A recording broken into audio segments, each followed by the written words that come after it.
안녕하세요. 보타이맨입니다. 6월 21일 미국 소식을 전해드리겠습니다. 오늘의 첫 번째 소식입니다. 지난 수요일 도널드 트럼프 대통령이 베르사유 궁전에서 MOU에 사인을 하였습니다. 일요일인 오늘 미국에서는 대표로 JD 벤스 부통령이 스위스 제네바로 날아가서 이란 측 대표들과 회담을 진행 중이었으나 불과 회담 시작한 지 60분 만에 회담이 결렬이 되었습니다. 이유인즉슨 이란이 요구하는 조건과 미국이 요구하는 조건이 파키스탄이 중재하였을 당시에는 어느 정도 합의를 이룬 것 같았으나 막상 테이블에 앉자 각자 자기 주장만 이어가고 있었습니다. 이란은 핑계를 대는 것이 도널드 트럼프 대통령이 소셜미디어에 강경한 발언을 함으로써 우리는 이렇게 위협적이고 강경한 발언에 대하여 협상할 준비가 되어 있지 않다고 하면서 자리를 떠난 것으로 알려지고 있습니다. 많은 정치 전문가들이 협상이 결렬되는 것이 아닌가 하는 우려를 낳고 있지만 미국 측 관리의 말에 따르면 일요일인 오늘 밤 늦게까지 이 회담은 계속될 것이라고 이야기를 하고 있습니다. 제이디 벤스 부통령이 도널드 트럼프 대통령 아바타로서 역할을 톡톡히 하고 있는 가운데 뒤에서는 도널드 트럼프 대통령이 뒷북을 치면서 같이 추임새를 맞추고 있는 실정이기도 합니다.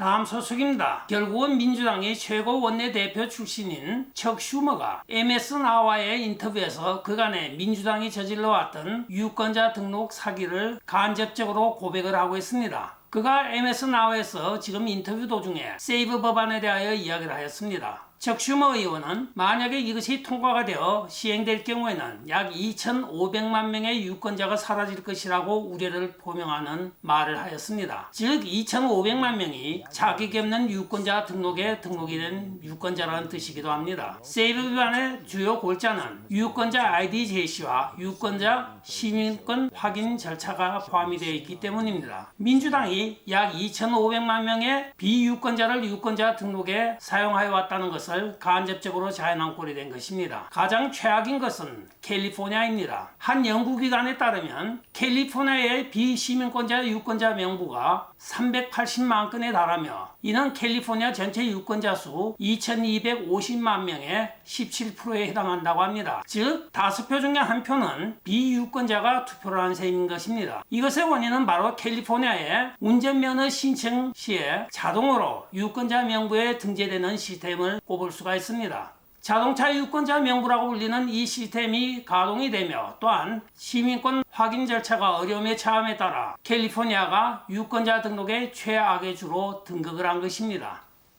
다음 소식입니다. 캘리포니아 제2지방항소법원이 석유 파이프라인에 관련하여 해안위원회 측에 손을 들어주었습니다. 세이벌 오프쇼어가 큰 타격을 입고 있는 이번 판결에는 해안위원회가 세이벌 오프쇼어 회사를 상대로 파이프라인 공사 중단 명령을 내린 것이 위원회 권한에 속한다고 판결을 한 것입니다. 그러나 이것은 앞으로 수년간의 법정 공방이 이어질 것으로 보여지고 있으며 이 경우는 바로 캘리포니아 주정부가 40년 전에 산타바바라 유정에서의 송유관을 승인해 주었기 때문입니다. 주정부가 승인해 준 것을 주정부 산하에 위원회가 금지시킨 사건이기도 한데 이것은 이번 판결이 그 자체가 무효가 되는 것이 아니고 바로 이들의 부관 1,800만 불의 벌과금이 유효하다는 판결이기 때문입니다. 따라서 이 파이프라인을 건설하느냐 안 하느냐에 따라서는 앞으로 대법원까지 전개될 예정이어서 수년간이 걸릴 것으로 보여지고 있습니다. 실제적으로 세이블 오일 컴퍼니에서는 지금 그 파이프라인을 통하여 송유를 하고 정제를 하여 캘리포니아에서 일부 하루에 100만 배를 가까이 시판을 하고 있는 실정이기도 합니다.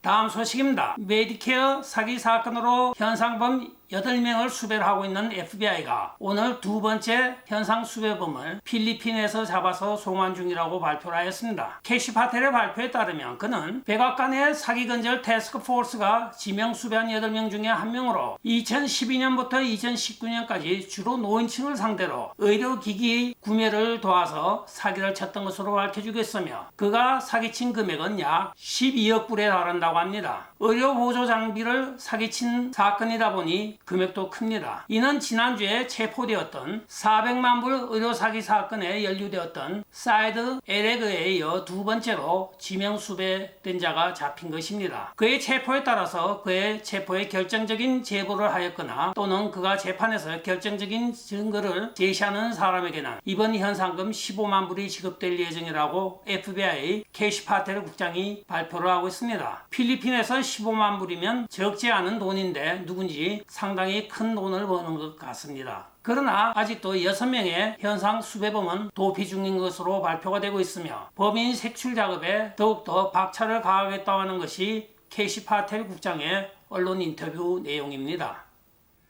다음 소식입니다. 미국 건국 250주년을 맞이하여 도널드 트럼프 대통령은 워싱턴 DC 꽃단장에 한창입니다. 많은 조각물과 또는 조형물 그리고 잔디 등을 가꾸고 심지어는 링컨 메모리얼 리프렉션 풀이라고 하여 링컨 기념관 앞에 쭉 이어져 있는 호수에 밑에 실리콘으로 여러가지 형형색색을 칠하여 아름다운 호수를 만들어 왔습니다. 그러나 여기에 좌파들은 이것을 훼손하게 정신이 없습니다. 오늘 체포된 한 명은 바로 유명한 미국 올림픽 대표 커누 선수가 체포가 된 것입니다. 그가 밑바닥에 칠해져 있는 칼라 실리콘을 뜯어내다가 걸린 것인데 지금 도널드 트럼프 대통령 행정부에서는 워싱턴 DC에 있는 45개의 기념물과 기념비 그리고 28개의 동상 그 다음에 22개의 분수 등을 재정비하고 있습니다. 특통의 이에 대하여 이 정신 나간 녀석들이 미국의 정신과 아름다운 경관을 해치고 있다고 하면서 격분을 하고 있으며 한편 DC 연방검사인 지니 피에로는 이들에게 엄한 중벌을